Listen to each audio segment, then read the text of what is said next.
शास्त्री जी की सादगी। एक बार हमारे देश के पूर्व प्रधानमंत्री लाल बहादुर शास्त्री को विदेश यात्रा पर जाना था। उनकी पत्नी व पुत्र ने सोचा कि शास्त्री जी के लिए नया कोट बनवा दिया जाए, क्योंकि उनका कोट काफी पुराना हो चुका था। बाजार से एक बढ़िया धारी वाला काले कोट का कपड़ा मंगवाया गया और दर्जी को बुलाकर शास्त्री जी के सामने खड़ा कर दिया। दर्जी ने शास्त्री जी का नाप लेकर अपनी डायरी में नोट कर लिया और कोट के कपड़े का लिफाफा लेकर जाने लगा तो शास्त्री जी ने उसे धीरे से कुछ कहा। कुछ दिनों के पश्चात जब दर्जी कोट का लिफाफा लेकर आया तो उसमें से कोट निकाला गया, पर यह क्या, उसमें तो वही पुराना कोट निकला जो शास्त्री जी पहनते थे। उनकी पत्नी व पुत्र यह देखकर दंग रह गए, पर वह दर्जी से क्या पूछते। दर्जी के जाने के बाद उनके पुत्र ने पूछा, बाबूजी यह क्या माजरा है?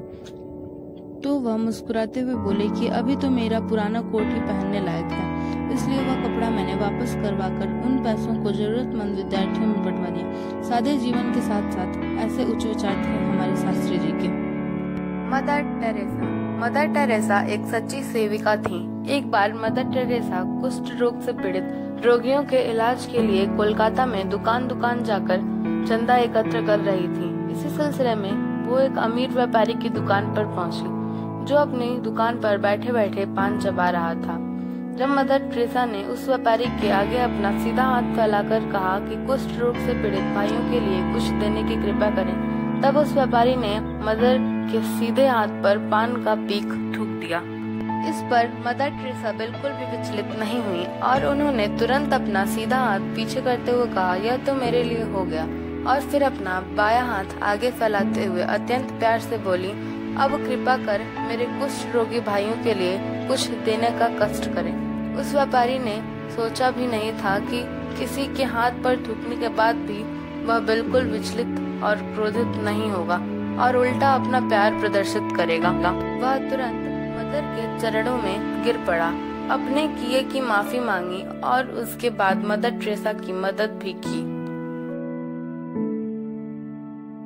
अब्राहम लिंकन को बचपन में महापुरुषों की जीवनी पढ़ने का बहुत शौक था। गरीबी के कारण पुस्तकें खरीद तो नहीं सकते थे, पर जहाँ तहाँ से मांग कर लाते, पढ़ते, लौटाते और अपनी जिज्ञासाओं का समाधान करते थे।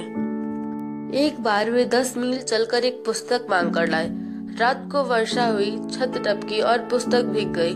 सुरक्षित लौटाने की शर्त कैसे निभेगी? लिंकन इस चिंता में डूबे जा रहे थे। नियत समय पर लौटाने पहुंचे, पर साथ ही उसके खराब होने की बात भी कही। झंझट का फैसला यह हुआ कि लिंकन उस सज्जन के यहाँ इतने दिन मजदूरी करें जितने में नई पुस्तक खरीदने जितना पैसा चुक जाए। लिंकन खुशी खुशी तैयार हो गए और पैसे चुकाकर वापस लौटे। अब्राहम लिंकन का बचपन अत्यंत दुखमय था। उन्होंने अत्यंत साधारण परिवार में जन्म लिया। कभी नाव चलाकर तो कभी लकड़ी काटकर वे जीविका चलाते थे। उन्हें महापुरुषों का जीवन चरित्र पढ़ने में बड़ा आनंद आता था, पर अर्थाभाव में पुस्तक खरीद कर पढ़ना उनके लिए कठिन था। वे अमेरिका के प्रथम राष्ट्रपति जॉर्ज वॉशिंगटन के जीवन से बहुत प्रभावित थे। एक समय उन्हें पता चला कि एक पड़ोसी के पास जॉर्ज वॉशिंगटन का जीवन चरित्र है। वे प्रसन्नता से नाच उठे, पर मन में यह भय आया कि पड़ोसी पुस्तक देगा या नहीं। पड़ोसी ने पुस्तक दे दी।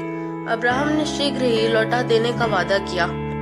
अब्राहम लिंकन ने पुस्तक अभी समाप्त ही नहीं की थी कि एक दिन अचानक बड़ी जोर से वर्षा हुई। अब्राहम लिंकन झोपड़ी में रहते थे। पुस्तक वर्षा से भीगकर खराब हो गई। अब्राहम के मन में बड़ा दुख हुआ, परंतु वे निराश नहीं हुए। मुझसे एक बड़ा अपराध हो गया है। 16 साल की अवस्था वाले असहाय बालक अब्राहम की बात से पड़ोसी आश्चर्यचकित हो गया। अब्राहम ने कहा कि मैं पुस्तक लौटा नहीं सकूंगा, वह जल से भीगकर खराब हो गई है, तो भी मैं आपको नई पुस्तक दूंगा। पड़ोसी ने कहा, तुम नई पुस्तक किस तरह दे सकोगे? घर पर तो पैसे का ठिकाना नहीं है और बात ऐसी करते हो। अब्राहम ने कहा, मुझे अपने श्रम पर विश्वास है। मैं आपके खेत में मजदूरी कर पुस्तक के दुगने दाम का काम कर दूंगा। अब्राहम लिंकन ने मजदूरी के द्वारा पुस्तक की भरपाई कर दी और जॉर्ज वॉशिंगटन की जीवनी अब्राहम की अपनी संपत्ति हो गई। अपने श्रम से उन्होंने अपने पुस्तकालय की पहली पुस्तक प्राप्त की